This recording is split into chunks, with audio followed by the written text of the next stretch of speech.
cavern is dark and dank.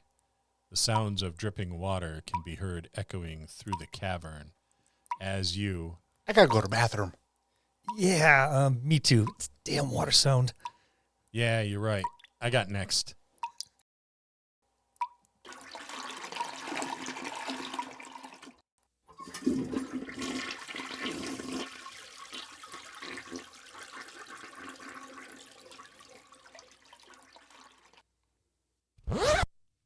It's Dungeons, Part 1, Building a Better Dungeon, this week on the Dungeon Master's Dojo.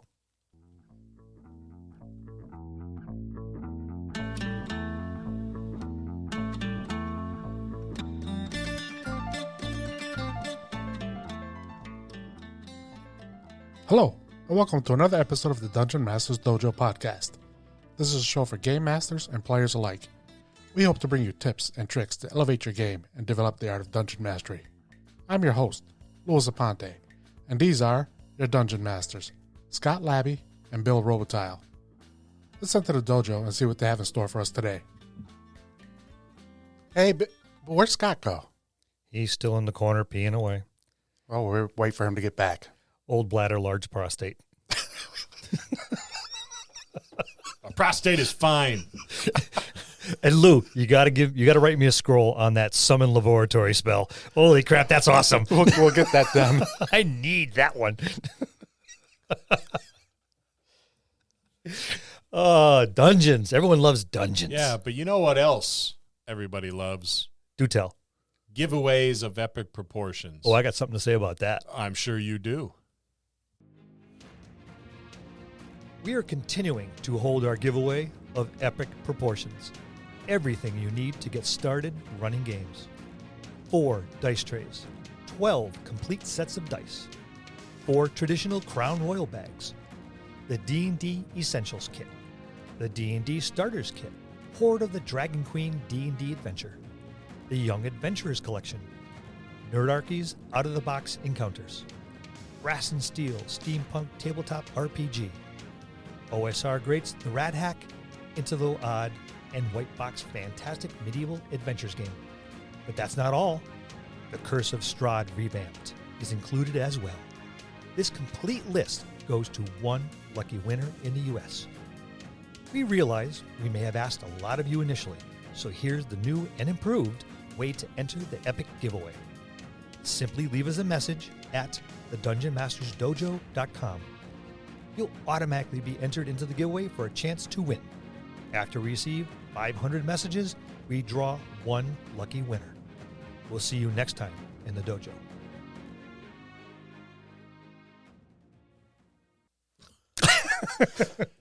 That is one hell of a giveaway. It sure is. Enter now. Yeah, we're giving it away. Like for free and everything. Free, yeah. Shipping So- included. So Yeah, shipping why, included. why would you not?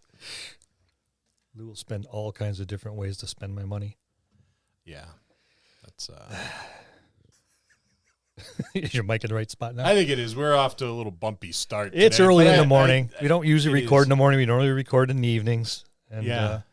this time we're starting to crack dawn. Yeah, Bill hasn't even had his Jello yet. It's tapioca. I don't do Jello. It's just Jello is gross. it's made of cow feet. Yeah, when you put it that way, It's made of cow feet. Gelatin. It's ground up cow hooves. we got to do that thing. You know, when we feed Bill his tapioca, where you like make sure you get the spoon up on under the lip and everything. Eat your num-nums. Yeah. Nem, nem, nem, nem, nem, nem, nem, nem. Is the bib absolutely necessary? Yes. Yes, it is. Actually, it should be more like a tarp. But Drop cloth. So, building a better dungeon. Dungeons are a staple in Dungeons and Dragons. It's in the name. It is in the name. It's been in the name for many years. But what is a dungeon, right? What is a dungeon in D&D terms? Because a dungeon in D&D terms is a lot different than a dungeon in Adult terms? in You had to go there. Well, one of us was going to, so. it was only a matter of time. Yes. And In definition is what I was going to. Oh, you had that look, so I was like, oh, he's probably going to say adult terms. No, I wasn't. I'm not even going to ask. Good. Don't. I'm afraid of what the answer would be. So let's define a dungeon in D&D terms. And then later, if we have time, I'm Luke sure can in share one of with the us books that there's actually an explanation of what a dungeon is. I just don't know what it is, what they wrote. I know what my interpretation of a dungeon is. Yeah, what is it? Any structure or natural formation that will pose hindrances as well as obstacles and places where opponents can hide. Right, so catacombs, hedgerows. Yeah, I like would a treat maze. like a maze. I would treat as a dungeon. It's outside, but I treat it as a dungeon because the only thing you're missing really is a roof. Yeah, a creepy old mansion, maybe. Is a dungeon, a cemetery with large, mausoleums. Yes. You're outside, That's but a dungeon. there's structures. Yep. I treat that as a dungeon. And that's how I go about with my definition. It does not necessarily have to be underground, and more often than not isn't. Right. Of course, those are great. Hidden underground cities, old dwarven cities, that sort of thing. Buried post-apocalyptic cities. Yeah. A la Battle for the Planet of the Apes. Yep. But it doesn't have to be that. And I think that's one of those really important things. You mentioned structures. So structure. Anything. And there you go, an old You castle. can have one room, and it could be considered a dungeon. Yeah. One room. An escape room is a dungeon. An escape room is a perfect example of a dungeon. And so now you know what a dungeon is, right? So expand it. Think out of the box, right? Think out of the four walls, stone walls, and 15-foot high stone ceiling. A dungeon is any structure or obstacle. So the idea is building a better dungeon, right? The dungeon crawl can be excruciatingly boring if not handled right. We're going to walk down the steps. We're going to walk down the hallway. Who's got another torches? hallway? Yep. Left or right? Yep. And that could be bland, right? Some of Correct. the most fun I've had running and playing games have been in like the hex crawls, the overland adventures with the occasional dungeon dive, but you can have a really, really good time with a dungeon if you build your dungeon well. Mm-hmm. So one of the big things is, I think, making your dungeon a sandbox. Dungeons are safe for sandboxes because there's rails already built in, right? There's walls. It could be the walls of the hedgerow. It could be the walls of the mansion. It could be the cave walls if you're dealing with catacombs. So the rails are already built in, so no one will fall out of the playpen, right? But you can open it up and make it a sandbox. Understand that your players may not go into every one of the rooms there. Yeah, they might just go, no, we're going to continue taking rights. Yeah, and there's a lot of stuff on the left, but we're going to continue to take a right until we can't take rights anymore. Then you turn around and you continue taking rights, which eventually become all your lefts. I'm running through it in my mind. Okay. I was too. Well, they're still rights, but they used to be the lefts. Right. Who's on first? Right, that's where this is going. Yes. This is what happens when you do in the morning. I get a lot of coffee, man. My mind's racing. Some people will understand the reference. Other people will be like, what does that have What to the do hell with is that old bastard talking about? Yep. He's crazy. So sandboxes are perfect for dungeons, especially for a new dungeon master. When maybe not so great for a new dungeon master if you run a sandbox on a hex crawl, because now they have the whole world as their playground and they can run amok. It's better to run amok within the confines of the walls of the dungeon. So your running amok has a lot less amok. Yeah, exactly. Well, even in your dungeons, you have all the elements of the outside world too. Still, Very often, yes. at your fingertips. You can have underground caverns that have artificial light and that simulate the sun and the moon. Yep. So you can have outdoor quote unquote adventures underground, especially when you're dealing with large cities. It depends on the scale of what you're doing. You could have mushroom forests. You can have portals that jump from one part of the dungeon to another, and in between is these little demiplanes. Well, which is something like what I'm doing. Yes, in that's mine. exactly what you're doing. Yeah, so you jump from demiplane to demiplane. It's a dungeon crawl. Now, granted, this particular part of the dungeon looks like an entire countryside. Yep. But you're essentially in a dungeon crawl. Or a dungeon. I shouldn't say dungeon crawl. You're in a dungeon. And you're getting from one doorway to the next. And how expansive things are between the two doors is up to the game master. So that's a very simple way. Like I say, what you're doing, it's a really big sandbox, but it's still a sandbox. Yep, and you can also, you can put the players under a lot of stress, like I did with the sand clocks. Yep. Into one room that it just everybody was trying to figure something out, and everybody started giving the wrong answers. And all I did was just add more sand clocks. They didn't do nothing, but the guys thought time was of the essence, and the answers that were coming were wrong. Every time they did that, another sand clock came out, turned upside down, and sand started pouring. They were like, "Oh my God, we got to hurry up." Yeah, and all it did nothing but just add drama and suspense. And that's what it was did for. Nothing else. Yep. Did nothing else. And that was actually a beautiful move. I like that. I kind of half figured that one out, so I just sat down and kept my mouth shut because I didn't want to ruin it for you, because you were grinning like a freaking Cheshire cat over there.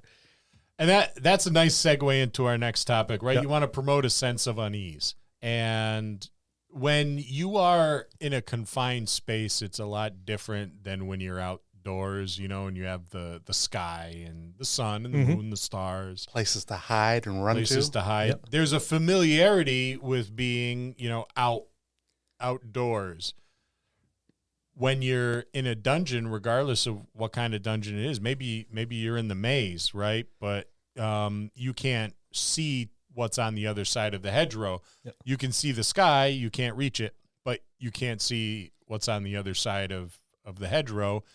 Or if you're underground, you want to really get into the description to promote that sense of unease. You maybe want some dripping water sounds, not too much in the background. If you have a table of middle-aged men like we do, That could be bad, unless Lou passes on that scroll to everybody. I will get that created for you, Bill. Why? Thank you. the sense of confinement with the stone walls or whatever walls are there. Well, that's the perfect sentence right there. Sense of confinement. Yes. Restrictions. Yep. Yeah, I can't go right. There is no right. I can only go left. I can only go straight. And you're not really railroading them, I was about which to is say, a beautiful way to railroad your characters. It's the only time you really can. Well, you almost have to. Yes. And if you need to give them something, just switch the contents of one room for a next. Yes. So a dungeon's the perfect place to railroad but not railroad. Yep. And get something done. But yeah, it all boils down to, like Scott said, the sense of confinement. And that's, I think, where the unease and the potential for drama. What's around the next corner? Because you can't see around the next corner. Yeah, you might be able to hear some sounds, but what are those sounds? What do they mean? Is this is the creaking, the timbers holding the old mine up, or is the shuffling sound some sort of creature? Soft tapping. Sounds like a metal on wood. What could that possibly be? Exactly. And then to go along with sound is sight, just seeing shadows move across your vision. And then smell. Yep. What do we smell? It's you smell humidity. You smell water. All right. Is it because it's damp? Is there actually water? Do I hear running water? Is it just from the dripping? Or is there something really, really big drooling a lot around the corner? Yeah. And understand, sight is really important, especially in something underground or in something above ground where there's no light source, right? You can either light a torch, even if you have the ability to see in darkness. It's not like you're seeing the world in the middle of the day. Oh no, it's shades of gray, dark gray at that. So it's not great. So there's that restriction in sight. How far can my sight go? Well, with this torch, it could go X number of feet, but I don't know what is beyond that light. The joy of fog of war. Yeah. And that's where it really comes into play. Yeah, and it's build that sense of unease and continue to build on it. Don't forget about it. Yep. Right? You want to remind them that this is what they're experiencing, what's going on. I think one of the things, I don't know if you've ever watched something and felt like really uncomfortable, even though you weren't there. Maybe it was on the TV, but every time I see like spelunkers or underwater cave divers, I immediately start getting anxious watching these guys squeeze through these small crevices. Your party may have to do that. They may have to take their backpacks off and drag them behind them with a rope to get through these really small spaces. So you want to build on that sense of confinement in that tight space where maybe your human-sized party members are having a great deal of difficulty, or they can't get through altogether. So you have to send your gnome or your halfling through to check out what's on the other side. Yep. And then maybe they run into a problem, but the rest of the party can't help them. So they're on the other side hearing all of this, help. And as one's trying to squeeze his way back through, the other one's trying to fend it off, and it's, hurry! We just got, what was it? We don't know. But it was a really big shadow and a lot of noises, and it sounded like gnashing teeth, and it could have been just a small animal chewing on a bone around the corner, and it was echoing, but these guys freaked out because of it. But they don't know that. Yeah. They think there was some big bad monster around the corner, and it's like, run! Because it scared them. Yeah, or even, you don't even have to go that small if you're, depending on the size of your party. And I mean the characters. Yeah. Like on that Wednesday night game, pretty much everybody's normal human size, except for Marcus's character, who's a Goliath. Yeah. And when we had to go through a hallway, it was a 3-foot opening. He had to go sideways. He had to go sideways and crawl through. Yeah, so he was like, if something happens, I'm done, because it was going upwards. So, it's not just about, getting stuck somewhere. It's, now they got to traverse, like Scott said, if there was only halflings. But in this case, it was the whole party could get through, but one guy slowed everybody down so much. Well, and he was also wondering, these doors keep magically closing behind us. What if it closes and I'm not through? Yeah. Yeah. Am I going to be magically cut in half? There was that. Yep. So, and again, that the unease, the tension that, and once it was mentioned across the table, I think it glossed over because we kind of realized it didn't happen before. The doors didn't magically close until everyone was completely in the room. Right. But if an incident happened earlier where it was close, I think the drama and the tension level would have come way up on that particular instance. True. And this is a good opportunity to get yourself acquainted with some of those horror movies that take place in caves and caverns and see how they build on that sense of tension and unease. And anything with a haunted house. If you got 3 stories or more in a house with old drapes, because that's perfect, because you're going from level to level, room to room, around corners, all those, Friday the 13th and Nightmare on Elm Street, and because a lot of those horror scenes take place in the buildings. Yep. Just replace the wooden walls with stone, and boom, there you go, stereotypical dungeon. Or even stuff like from Indiana Jones. Yes. Or even sci-fi, some from because Andrew only got this part where I used something from Stargate in one of the traps. So from sci-fi will also work. Oh, yeah. Yeah. I didn't truly appreciate the need to develop and promote a sense of unease amongst my players in a dungeon until I took a vacation to Nova Scotia and we did a mine tour, and the height of the mine's ceiling was about 5 feet. I can see how that could be a problem for you. So I was like, there's almost 1.5 feet extra of me to contend with. And so I was constantly dragging the top of my back across the roof of this coal mine and was hunched over and miserable and extremely uncomfortable. And I was like, I am in a dungeon. And my adventuring party is all hobbits. and I'm the Goliath. Yeah, that's exactly what Marcus there you go. Perfect. Absolutely real life analogies. Yay! Yeah, it was dreadful, and I can't imagine doing that kind of a job. It was just awful. But On regular and on purpose. I felt a definite sense of unease, and confinement, and claustrophobia is one of the most common phobias out there. So, I mean, if it doesn't bother you, those are your spelunkers. Yeah, it really doesn't bother them. The sense of not knowing what's on the other side and the sense of danger in water and stuff like that is a whole, that's different. The realism of spelunking is you could get hurt, injured, or killed because you don't know what's on the other side. You're searching things out and something bad could happen, and it often, unfortunately, does. That's where the unease comes from, not from the claustrophobia, but that is a few people that have either embraced the fact they know about it or it just doesn't bother them. But for most people, a sense of claustrophobia, think of the stuck elevator. Yeah. Yep. There's a number of instances, you go into a closet and the door closes behind you and you can't find the handle.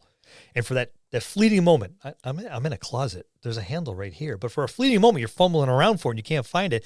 And the immediate elevation of anxiety just for that moment. Now, imagine that being there for an hour, constantly, consistently, and ramping up the more you're going through a dungeon or a mine, hunched over, not knowing what's over around the corner, because unlike your tour, when you're on a dungeon, there might actually be something bad on the others, around the corner or just over the rise. So play it up.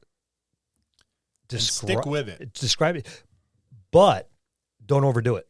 Too much of a good thing. Right. Exactly. Right. Wait for a pause. Let the characters do what they're going to do. Let them say what they're going to say. It's there. Now they got to get their point in. Or I'm going to do this because of this. Because they're going to remind each other as they're reacting to the environment. Let them react to the environment. Let them react to each other. But when there's that pause, that's when the game master needs to kind of step it up just a little bit more. Give a little bit more information, whether it's accurate or not. Well, whether it's the accurate interpretation of the party or not is another matter. You know what you're doing and why you're putting it there. It's their interpretation. And if you can be vague and make them guess, especially wrong, all the more power, because that just ramps it up even more. What's one of those things every dungeon should have? A bathroom. And thanks to Lou, they will. There's always the wineskin, right? Yeah. You can, Use your wineskin. Cool traps. Traps. Hey, you got to have traps in a dungeon. Lou mentioned Indiana Jones. Yep. And all I could think of when he said that was him running through that kind of maelstrom of arrows that was shooting across the corridor as he's running down there. You got to have some traps. There should be. Well, you're there for a reason, and the reason's usually other information, magic, power, money, and someone doesn't want you to take it. And if you're not there to stop them, you need to put something in place. But keep in mind, the traps need to have a way to be deactivated. Yes. Or circumnavigated. Circumnavigated was the other one. Yeah. And that's why every good adventurer back in the 70s and 80s. Here it comes. We had an episode on this. Go for it. 10-foot pole, baby. Yeah. That's what it was for. So when you've done sacrificing your rogue, when your the rogue thief dies. up front, the rogue dies because he couldn't, failed on a roll. Okay, I guess I'll bring out my 10-foot pole. That's apparently has the same, chances of finding the traps as the poor bastard we just killed. I had a rogue die trying to disarm a trap. You know how my dice treat me. Yep. And then I don't know who the asshole was. Not me. But they're like, I got a 10-foot pole. I'm gonna check. I'm like, you didn't want to mention that before I died on the trap. Oh no. Give you a chance for your moment of glory. Yeah, but it was quite a moment. He was sharing the spotlight. As a matter, How nice of him to do that for you. I think it was an incendiary trap. So yes, it was a blaze of glory, if you will. But cool traps, sometimes the traps could be purposefully set to protect an item, yep. Right? As you mentioned. Other times the traps could not necessarily be traps, so to say, but maybe you have something where there was a magical experiment. There was some residual magical energy that when you come in contact with it would teleport you to another area of the dungeon, cause damage, cause some sort of small magical storm to happen inside the room, whatever have you. But one of my favorites is a degradation of the environment. Explain. A weakening of the walls of the mine because of just water. Just it's Erosion. a natural occurrence through erosion or wear. The ropes that are tethering the scaffolding were perfectly fine and worked for decades, but now it's been centuries.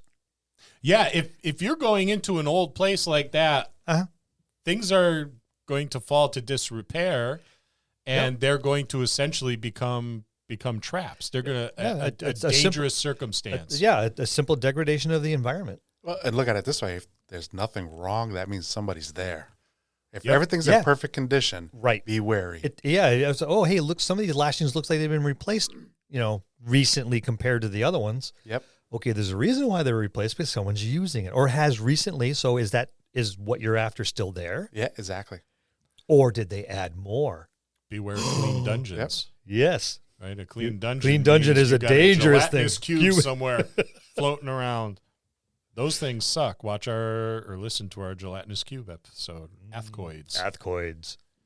And that's not the things that come in a little metal tin. I was about to say Altoids. I got some in a car.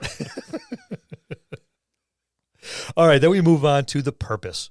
Why are the adventures in your dungeon? Yeah, there's got to be a reason, right? I can't tell you. Not all the time. I mean, sometimes. Okay, you all wake up instead of because that old trope. Yeah, we do lazy ass storytelling. Okay, you all wake up and you're in a hedgerow or what you think. That's But yeah, you need a purpose. Is it the promise of money and treasure in there? Is it you're being hired to do that?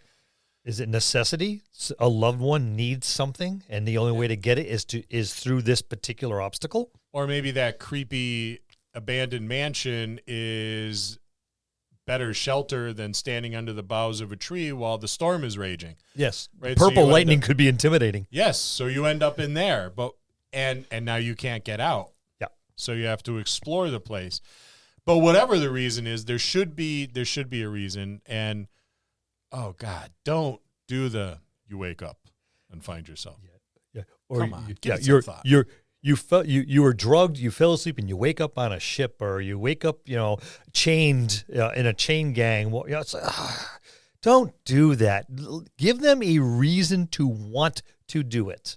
Yeah. Take the time to figure it out, because that is a major plot point. That's where everything's spinning off of.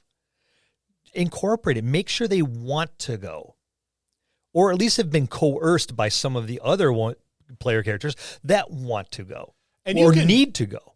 Yeah, you can assume that the promise of wealth and treasure is going to be enough for the party, right? Because they're not holding 9-to-5 jobs. No. They're probably every adventuring party is that person that gets shit canned all the time because they just can't function well in normal society.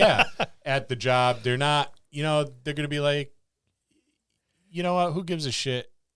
If I shorted you one cheeseburger, I don't care. You probably only need one anyway. Yeah, they're the ones that, they're not good with customer service or anything. They're hobos that just wander the countryside looking for odd jobs. Yeah, so. the hairy oddball. Yeah. No deference to the dwarves, of course. Right. But just, they just don't fit into normal society. Yep. You don't have any money. This is another avenue. Okay, if everything I do is getting into trouble, then I might as well just go find it and see if I can get something out of it. Right. So that should be plenty reason to go out and seek your fortune. Well, even if it's just for personal growth. Okay, I've learned everything I can learn from this master, but I want to learn more. He became a master for a reason, and I'm nearly as good, but even he has told me there are other avenues that he is not a master of, but I show the potential there for. I need to find another master. I need to find another reason, another item. Maybe a magic item will unlock stuff. And there's whispers, rumors, a legend of something similar to that. If I can just get some of my friends to come along with me, because I know I can't do this myself. And if I get this thing and I become better, I'm going to bring them along. And hey, listen, all I want is this. Anything else we can find, it's yours. But I want this item. This is why we're going. Are you in? And that's all it takes. And it's like, okay, fine. Let's go get this item for you because we get everything else. Yeah, Goonies. Yeah. Was a dungeon crawl. Yeah, They established the purpose really early on. Very early on, yeah. And it was great. I've not had enough coffee yet today because out of the corner of my Lou's computer went to sleep, and now there's all these pictures scrolling up on the Potavision behind Bill, and out of the corner of my eye, I saw this woman with a Sasquatch in the background, and it was actually Lou's daughter, and the Sasquatch was a gorilla. They must have been at the zoo. Yeah, we were. Yeah, okay. So not enough coffee this morning. The brain cells, I was like, holy shit, you got a picture of a Sasquatch.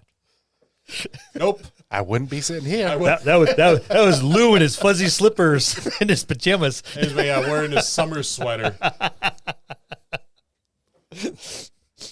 But purpose. You got to have a reason for them to go. Yeah. And there's a ton of them, but don't fall. Like I said, we don't fall back on the tropes. We just gave you an example, and it was pretty quick and easy. Think it through. Yeah. Pick the backstory of one of your players, even if it was just a sentence, a suggestion. Find something that will draw a character or two in on a personal level and let them convince the others to go along. Sometimes it's like, okay, I'll go. And others may actually have to be convinced. Why? I got nothing out of that. There's nothing there for me. And now the party has to convince that other person. There's always that one. There's always that one. Going to be difficult. Thank you, Sin and Andrew. Yeah. You're playing D&D. Yeah. Right? I don't want to go be an adventurer. It's just go. Yeah.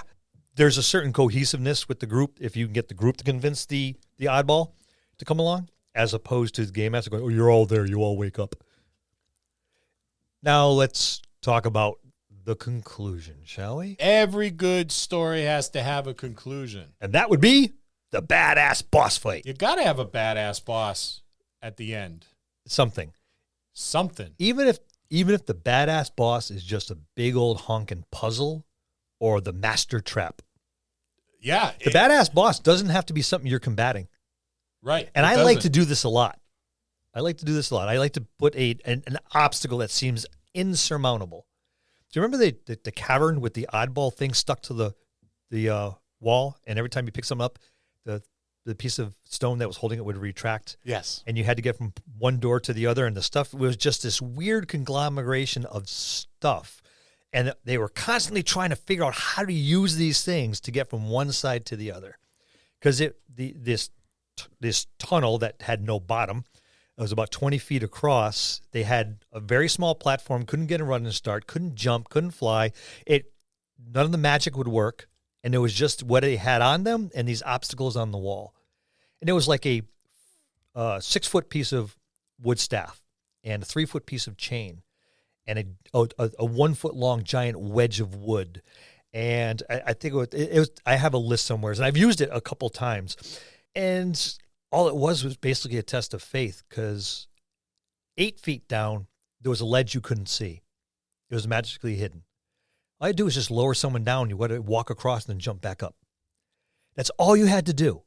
But they were concentrating on going up and not down, because down you couldn't see the bottom. It was very similar to that hidden walkway on with the Quest of the Holy Grail in the Indiana Jones, where it blended into the environment. The last good Indiana Jones movie. Yes. But it's very reminiscent of that. Although I came up with this puzzle long before that, it was very reminiscent of that. They had all these things that basically did nothing, but they tried every combination you could think of. And that was one of the big boss fights. And it took them, I've seen half an hour, 45 minutes, an hour of them trying to get through this and all the different divisions and what do we do? And we'll stack each other up and jump across, or we may sacrifice the guy in the middle, but the guy on both ends one will grab the ledge and the other one will be held. And the guy in the middle, well, you're going to fall, but don't worry about it. We'll send money to your family. I've seen all kinds of different things, but that was like the big boss fight at the moment. When they got through, that was the portal to get home, and but it doesn't have to be something big with a sword and flaming and right. Absolutely not. You shall not pass. I mean, those work good too. They were good too. Don't limit yourself to that. I've used the gauntlet before. Yeah. Where you the parties snatched up the item they went in looking for, and then the walls started closing in, so they had to make a break for it, and run through a trapped corridor, pursued by either a giant rolling boulder or down to the very end where it's a sheer cliff with water down below. So now they have to either be smashed by the boulder or whatever have you, or leap. Yep. And hope the boulder, when it comes rolling out, doesn't land on them. Kind of like that scene in The Fugitive, where Tommy Lee Jones is standing there, and what's his face? Who was it? Tom Hanks? Was Tom Hanks in The Fugitive? Am I thinking? Oh no, it was Harrison Ford. Oh yeah.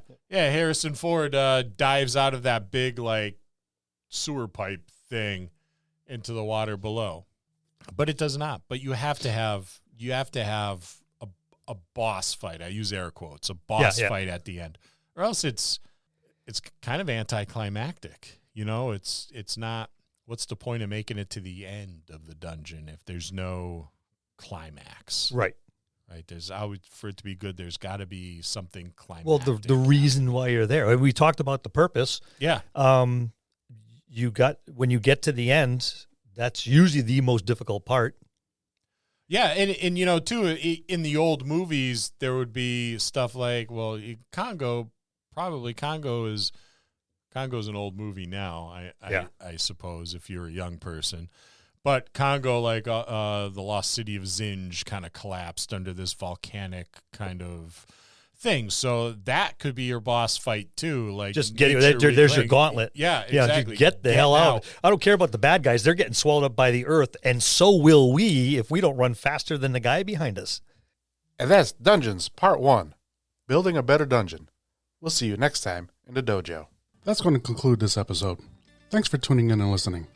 Please subscribe to the podcast for more great content. If you'd like to hear a particular topic, you can reach us on Facebook at the Dungeon Masters Dojo, or you can drop us an email at thedungeonmastersdojo@gmail.com. Thank you, and have a good day.